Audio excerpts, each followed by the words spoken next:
My name's Zakashi and welcome back to my Learning PvP series.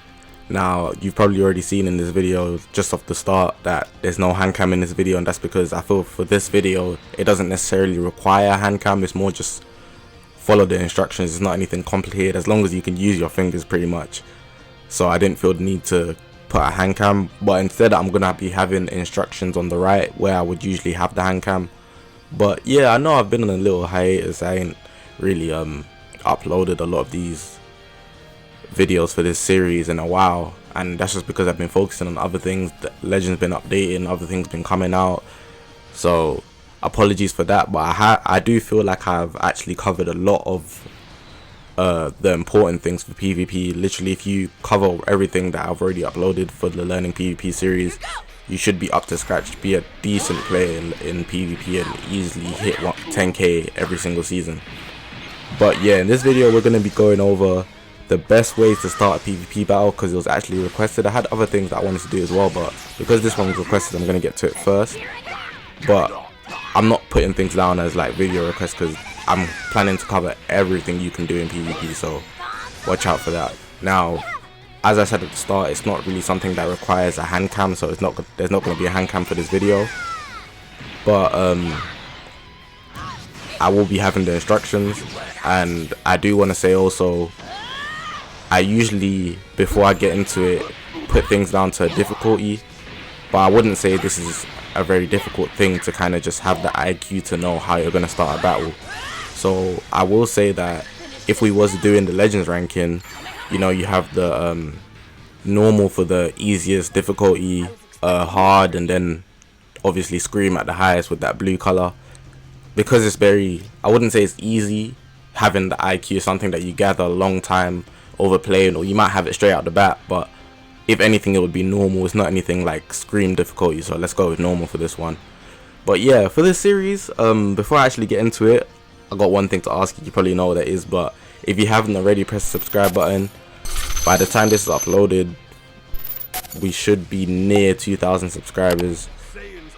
We're at 1,800 right now, so if you could press the subscribe button, it really helps me out. It doesn't harm you in any way, so go for that. Besides from that, leave a comment if you want to know anything you want to learn, anything specific, even just general videos as well. It's not necessarily just for this series. I take video requests, as you saw at the start of the video with that little screen. But yeah, that's enough talking for now. Let's get into these different ways that you could start a match, the best ways in my opinion anyways. Now, getting into it, there's many different ways you can approach the start of a game. So for me personally, I'm a very defensive player, but at the same time I don't like very long games, so I tend to just wait for the opponent to attack and base the game off that. I kind of like moving more with the predictions than actually going aggro and attacking. So in my opinion anyway, I feel like being defensive is much more reliable, because literally if you was to lose the game, it's more likely to be your fault than if you was to attack. You're kind of just like relying that the player isn't also good, but you still have to be aggro at certain points, which is why I'm kind of defensive, but I do be attacking a lot as well. But you'll see what I mean when I start the game.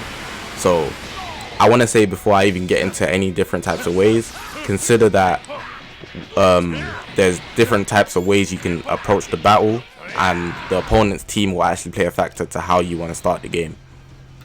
Now, the first thing I want to say in terms of actually approaching the start of a battle, I'm going to talk about the enemy's team.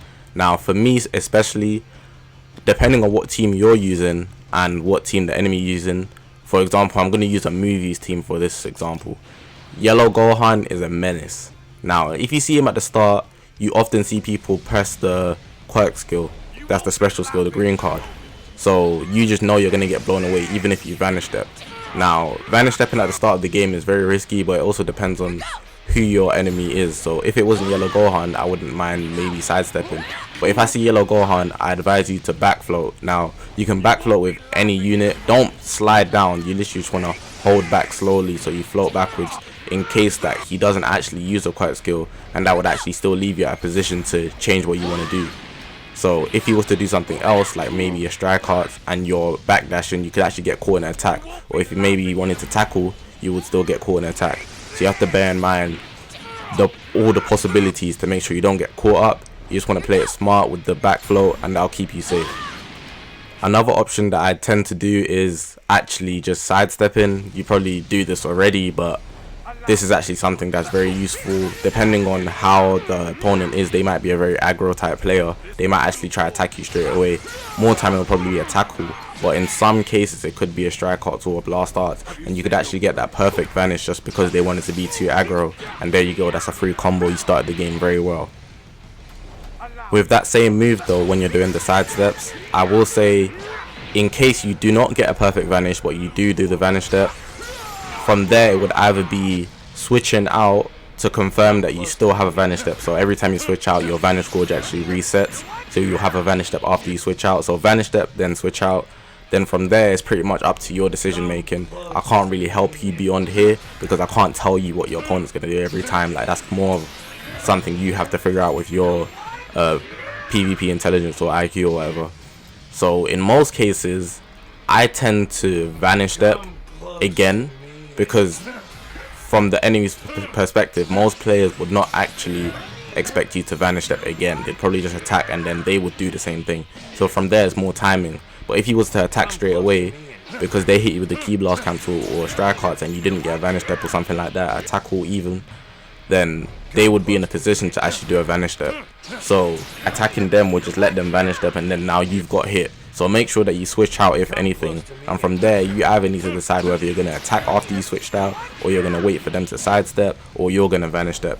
It's up to you. There's so many multiple options in that scenario, and you just got to figure it out. But I can't help you more beyond that, but that's pretty much the advice I give you in terms of that. That's pretty much how most battles start anyways.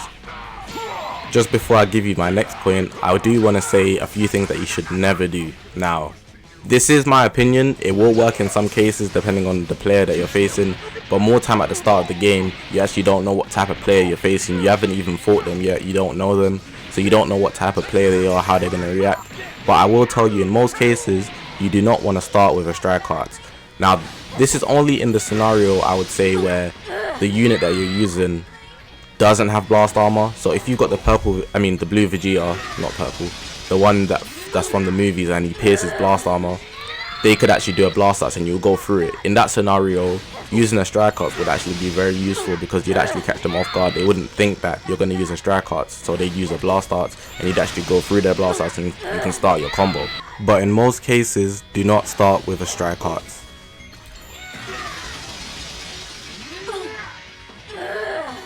After even wrapping up this video, there's actually so many more ways which you could start the video. Like, I actually just thought about how you could use your not main ability, because you wouldn't have it at the start, but you can definitely use a special skill to kind of see what's coming. You actually get that little insight into the future, so you can know that the exclamation mark, cool, they're going to do some type of attack, and you get more time to think. Or you could even strike arts if they do a tackle. That's the only scenario I would say you could use a strike arts in, besides the blast armor thing. Speaking of special skills, it actually brought me to think about special moves. So the same thing with the sidestep animation. While they're doing sidesteps, you can actually catch them out with a long range special move. Or if you got a unit like Boo, the fat margin Boo, you can actually use his close range special move straight out the gate and just catch them off guard with that one. Now, the last two things I want to mention, just in terms of how you could start a battle. Obviously you got the blast arts. If you want to be more aggro, you could just start off with a blast, but I wouldn't start the second the game actually begins. I would suggest back floating first and then doing your blast arts, because you'd be at a longer distance.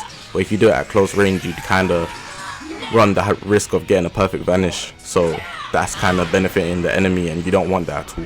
But this last one here is more a risky thing, and I do it a lot and it works out, because people are actually just very fidgety when it comes to reactions. Like, you might even be very fidgety as well, but you need to get out of that habit. But something that I do often and really fakes out the enemy is actually just dashing forward.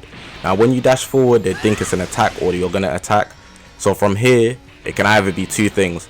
they're gonna attack you because they see you dashing forward, or they're gonna sidestep. But because you haven't actually attacked them, it will just be a sidestep, and you can catch them out with a strike arts or blast arts between that sidestep in that animation.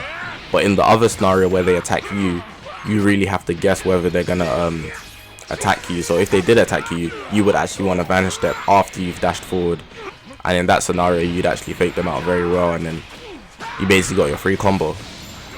But yeah, that's all I pretty much got to say for this video. Hopefully you guys have learned something, hopefully you guys have enjoyed it. It's a very simple thing, which is why there was no hand cam, but I feel like it's very useful as well, just knowing how you could start a battle, because there might be things here like the dashing forward one. I don't see many people do it at all, but it might be, it can basically just be something you never considered, and it will really help you out. But yeah, if you haven't already, like I said before, press the subscribe button. I'm dropping bangers like this, learning PvP. I feel like everybody should be good at PvP, because you can actually get easy chronos from it, coming 10k at the end of the season. But yeah, I'm not too fussed about likes, but definitely leave a comment. I interact with everybody, I reply to every comment. I try to do everything like that involves you guys, so definitely leave a comment. But yeah, for the third time, hopefully you guys have enjoyed the video. But besides from that, my name is Zakashi, and I'll see you guys in the next one.